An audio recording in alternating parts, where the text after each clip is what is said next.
Good morning, readers. I am here to happily read Chapter 12, A Disappointing Trip from Small Steps, to you this morning. So let's get started. Lights out! Each night at 9, the call rang out and a nurse flicked the switch, darkening our room. We rarely protested.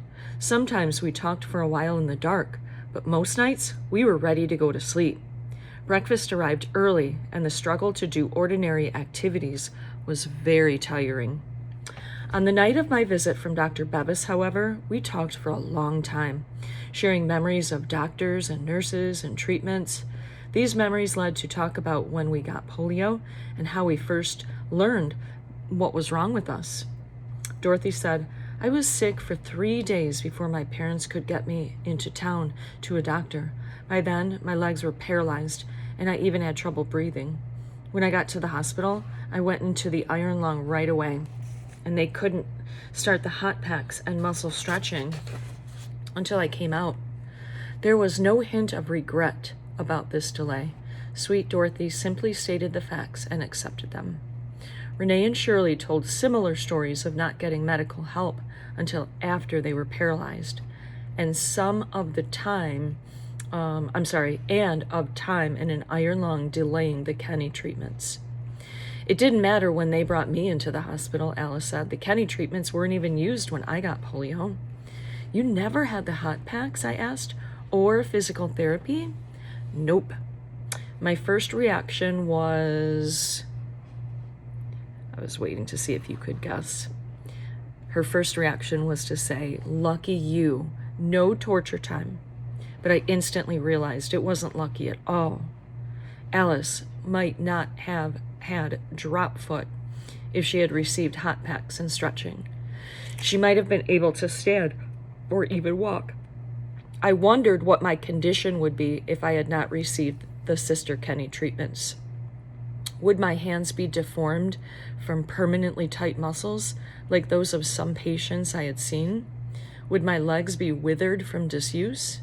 Would I, like Shirley, be unable to sit up more than an hour at a time? We also talked about our homes and families and about what we miss the most. Shirley said, "I miss my grandma. When I was little, she used to sing me to sleep." Alice said, "I'll sing you to sleep," and she began to sing "Rock My Baby on the Treetop." This was the first time I had heard Alice sing. She had a clear, strong soprano voice. After listening to Alice's song, nobody said another word. We didn't want to break the mood of her lullaby. The next night after lights out, I said, "Alice, I know how to harmonize. If you'll sing soprano on some songs, I'll sing alto." Alice sang, shine on, harvest moon, up in the sky." I chimed in with the harmony. "I ain't had no lovin' since January, February, June, or July." Dorothy giggled at the lyrics. Alice and I sang on. My mother's family used to go on picnics, and as dusk fell, the aunts, uncles, and cousins would sit around the campfire singing. Mother also sang as she worked around the house too, and when I was small, she often sang songs to entertain me. Whenever my family traveled, we sang in the car as a way to pass the time. Because music had always been part of my life, I knew all of the words to many songs. Alice, whose main source of entertainment for years was listening to the radio, she knew many songs too. Dorothy and Renee also loved to sing.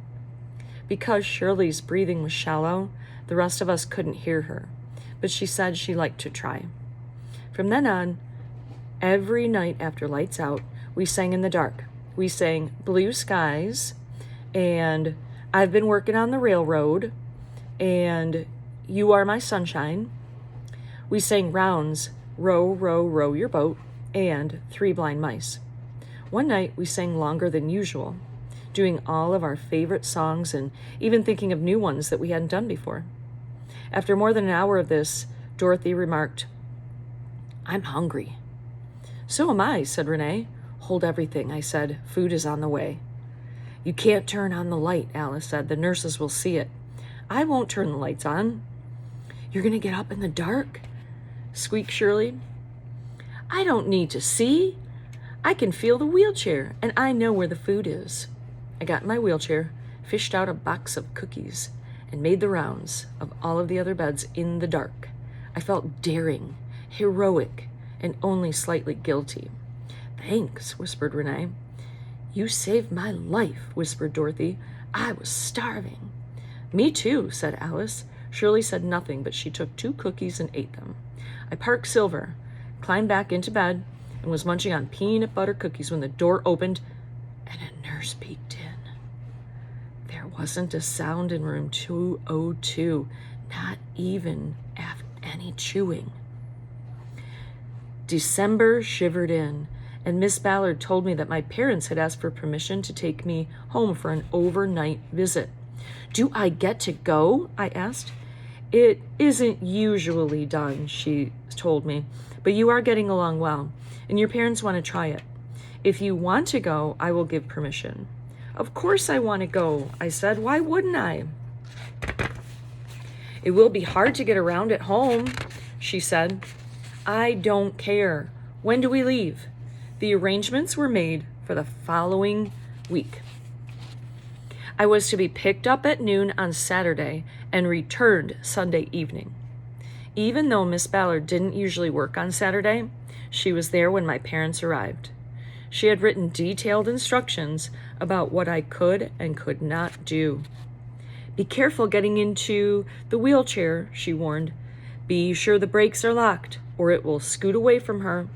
Don't let her get too tired.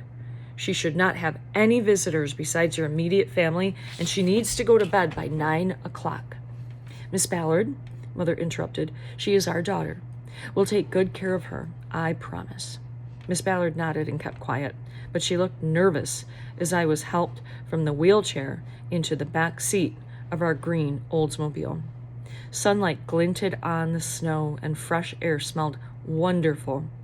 The other little girls had told me that in the warm weather they were wheeled around the grounds, but since I arrived, it had been too cold to go outside.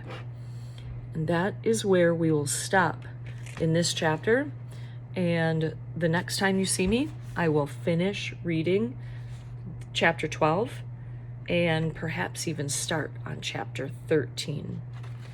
Okay, guys, have a great day, and I'll see you next time. Bye.